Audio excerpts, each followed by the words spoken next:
Bonjour et bienvenue sur un nouveau Zoom sur Contalia. Nous allons aborder aujourd'hui la question du reclassement de l'apprenti inapte. C'est un thème qui peut paraître évident, mais la Cour de cassation, lors d'une décision du 9 mai 2019, numéro 1810-618, s'est prononcée pour la première fois sur l'obligation de reclassement d'une personne inapte au sein de l'entreprise.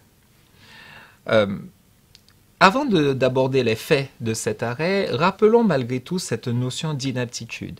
L'inaptitude médicale au travail peut être prononcée par le médecin du travail, j'ouvre une parenthèse, uniquement par le médecin du travail, puisque le médecin traitant, le médecin généraliste n'a pas compétence pour déclarer qu'un salarié est inapte.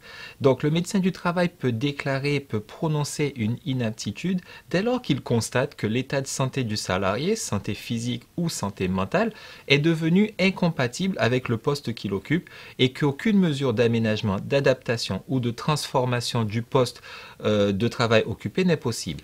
L'origine de ces inaptitudes, qui peuvent être partielles ou totales, peut être soit liée à la vie professionnelle, soit sans lien avec le travail, l'employeur étant obligé, effectivement, dans tous les cas, de répondre à certaines obligations.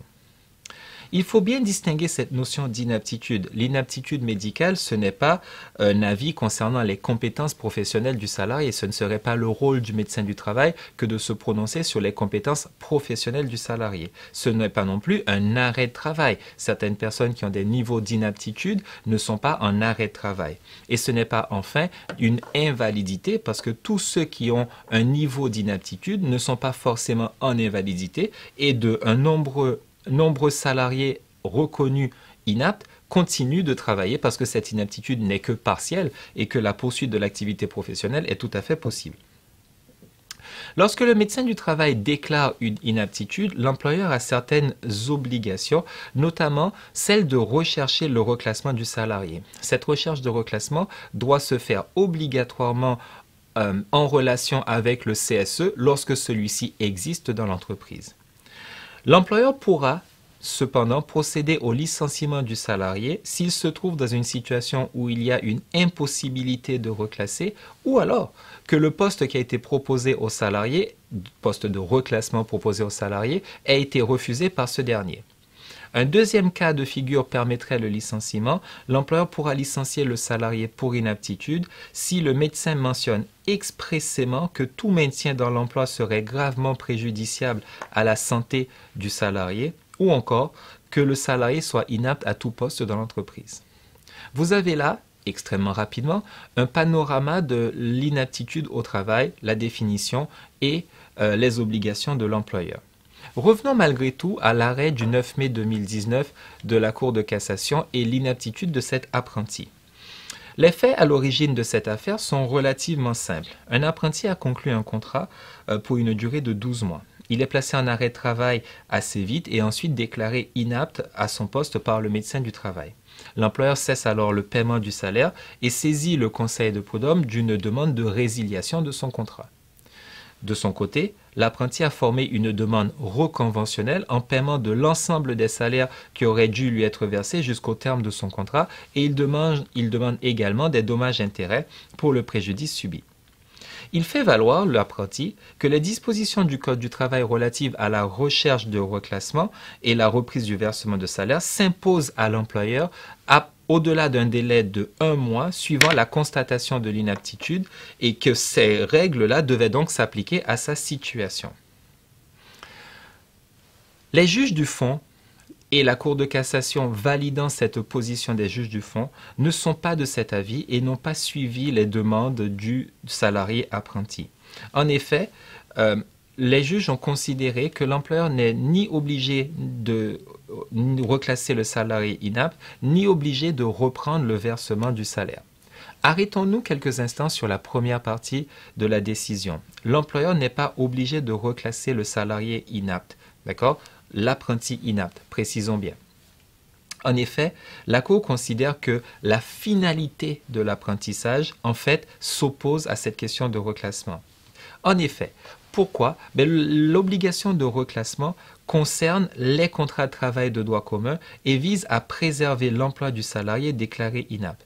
Dans le cadre d'un contrat d'apprentissage, l'apprenti il prépare un diplôme, il est formé à un futur métier. L'idée même de le reclasser et de l'affecter éventuellement à un poste qui ne serait pas celui auquel il s'était destiné au départ, d'accord, fait tomber l'obligation. Le contrat d'apprentissage perd son sens dans la mesure où l'objectif de former la personne dans le but d'obtenir un métier identifié ne pourra plus être atteint du fait de l'inaptitude. La Cour a précisé ni obligation de reclassement, ni obligation de reprendre le versement des salaires. En effet, l'apprenti qui faisait valoir que l'employeur devait payer l'ensemble des sommes qui étaient dues jusqu'à la fin de son contrat, d'accord, a été rejeté aussi et le juge a considéré que les règles du Code du travail relatives à l'obligation de reclassement ne s'appliquaient pas en ce qui concerne l'apprenti. Donc, dans la mesure où les règles de reclassement ne s'appliquent pas, il n'y a donc pas d'obligation de reprise du salaire. L'employeur ne pouvant pas fournir une prestation n'est pas tenu de le rémunérer. Cette décision de justice, elle est intéressante, d'accord, mais malgré tout, elle ne pouvait se poser que pour les contrats qui sont conclus antérieurement à 2019. En effet, pour les contrats qui sont conclus postérieurement à cette date, et c'est aussi l'occasion d'évoquer cette situation, nous avons une nouvelle disposition du Code du travail qui prévoit dans son article L 6222-18, d'accord, que le contrat d'apprentissage peut être rompu en cas d'inaptitude constatée par le médecin et que l'employeur n'est pas tenu à une obligation de reclassement. La solution qui a été retenue par la Cour de cassation antérieurement à l'entrée en vigueur de la loi va totalement dans le sens de ce nouvel article L 6222-18. Il nous a paru intéressant, bien que la loi ait été votée pour venir corriger ce phénomène, de parler de cette question de reclassement de l'apprenti, la décision de la Cour de cassation étant, à notre sens, une première sur ces questions-là. Dans tous les autres cas, l'employeur est obligé de rechercher le reclassement.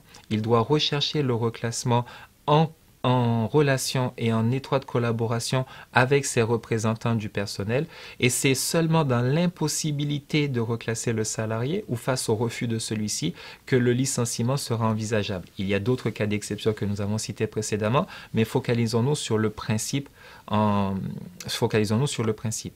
Ceci dit, ce cadre imposé à l'employeur reste quand même restrictif puisque dans certains autres cas, le contrat d'apprentissage et l'apprenti dans l'espace qui nous intéressait particulièrement, l'employeur ne pouvait pas reclasser, l'objectif du contrat étant de former, celui-ci ne pouvant plus être atteint du fait de l'inaptitude du salarié, l'employeur était dispensé de ses obligations, tant de rechercher le reclassement que de maintenir le versement de la rémunération.